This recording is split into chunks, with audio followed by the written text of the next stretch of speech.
बिस्मिल्लाहिर्रहमानिर्रहीम। अस्सलाम वालेकुम। कैसे हैं आप सब लोग? उम्मीद करती हूँ आप लोग खैरियत से होंगे। तो अल्लाह ताला हमेशा आप लोगों को हंसता मुस्कुराता खुश और आबाद रखे। तो आज की इस वीडियो में मैं आप लोगों के साथ शेयर करने लगी हूँ बहुत ही अमेजिंग अरबी और चिकन की रेसिपी, जिसे बनाना बहुत आसान है। और ये रेसिपी तो मेरी बहुत बहुत बहुत ज़्यादा फेवरेट वाली है। अगर आप इस तरीके से बनाएंगे तो यकीन जाने ये आप लोगों की बहुत ज़्यादा फेवरेट हो जाएगी। सो गाइस, सबसे पहले आप लोगों ने क्या करना है कि आपने प्याज की प्यूरी को अच्छे तरीके से फ्राई कर लेना है।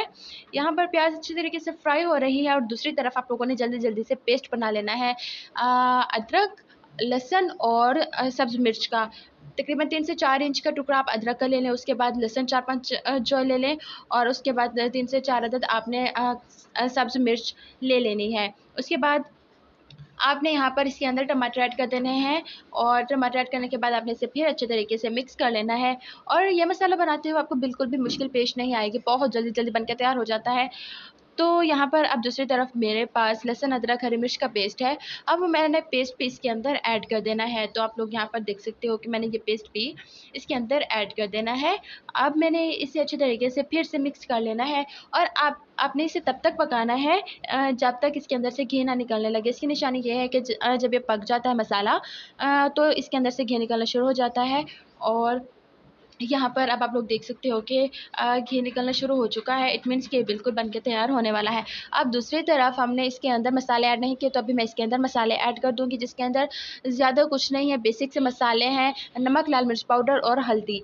तो ये बेसिक मसाले मैंने इसके अंदर ऐड कर देने हैं। आप अपने टेस्ट के अकॉर्डिंग ऐड कीजिएगा। यहाँ पर नमक और मिर्च मेरे पास 2-2 टेबल स्पून है, और मेरे पास जो हल्दी है वो हाफ़ टी स्पून है।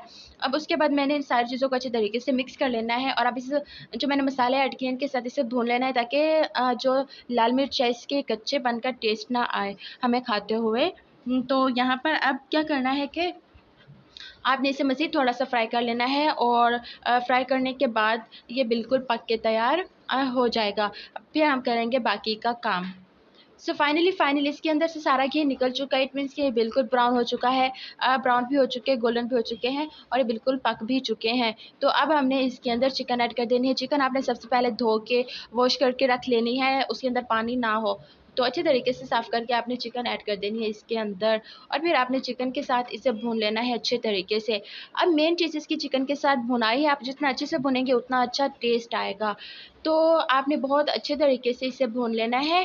और आपने दूसरी तरफ जो अरबी होती है, आप लोगों को पता है कि उसमें बहुत ज़्यादा गोंद होती है, तो आपने उसे सबसे पहले छील लेना है। छील लेने के बाद आपने उसके अंदर पानी वगैरह कुछ नहीं डाला। उसके अंदर आपने नमक ऐड करके रख देना थोड़ी देर के लिए। जब आप नमक ऐड करके तकरीबन 2 टेबल स्पून नमक ऐड करके रख दें, उसके बाद आपने उसे अच्छे तरीके से हाथों की मदद से मसलना है, और उसे अच्छे तरीके से आपने मल-मल के धोना है, और उसके अंदर की जो सारी लेस वगैरह होती है वो निकल जाएगी। और फिर आपने इसे अच्छे तरीके से 2 से 3 पानी से धो लेना है, और आपकी अरबी ऐसे बिल्कुल साफ़-सुथरी हो जाएगी। अगर आप मज़ीद साफ़ करना चाहते हैं, तो आप एक बार और फिर से नमक डाल के थोड़ी देर के लिए रख दें, फिर उसे अच्छे तरीके से साफ़ कर लें, तो उसके अंदर वो बिल्कुल फ्रेश सी होगी, और आपको खाने में बहुत ज़्यादा मज़ा भी देगी। सो गाइस, यहाँ पर अब क्या करना है कि अब मैंने इसके अंदर अरबी भी ऐड कर दी है। अब मैंने इसे अच्छे तरीके से मिक्स कर लेना है, इसकी भुनाई कर लेनी है। भुनाई करने के बाद आपने इसके अंदर पानी ऐड कर देना है, आपने जितना इसके अंदर रखना हो। यहाँ पर अब मैंने इसके अंदर पानी भी ऐड कर दिया। आप अपने हिसाब से ही डालिएगा। अगर आप इसे भुना हुआ खाना चाहते हैं तो आप बेशक पानी ना डालें इसके अंदर। तो यहाँ पर अब आप लोग देख सकते हो कि मैं पानी ऐड कर चुकी हूँ। अब अपने इसे कवर करके रख देना है। अब मेन चीज़ क्या है कि मेन चीज़ है अरबी अच्छे तरीके से पक जाए और अच्छे तरीके से गल जाए। सो गाइस, आपने इसे अच्छे तरीके से पका लेना है, अच्छे तरीके से गला लेना है, और फाइनली ये बन के तैयार हो चुकी है। तो आपको आज की वीडियो कैसी लगी? वीडियो पसंद आई हो तो अपनी फैमिली के साथ, फ्रेंड्स के साथ ज़रूर शेयर कीजिएगा, और अगर चैनल पर नए हैं तो प्लीज़ चैनल को सब्सक्राइब कर दें। Thanks for watching.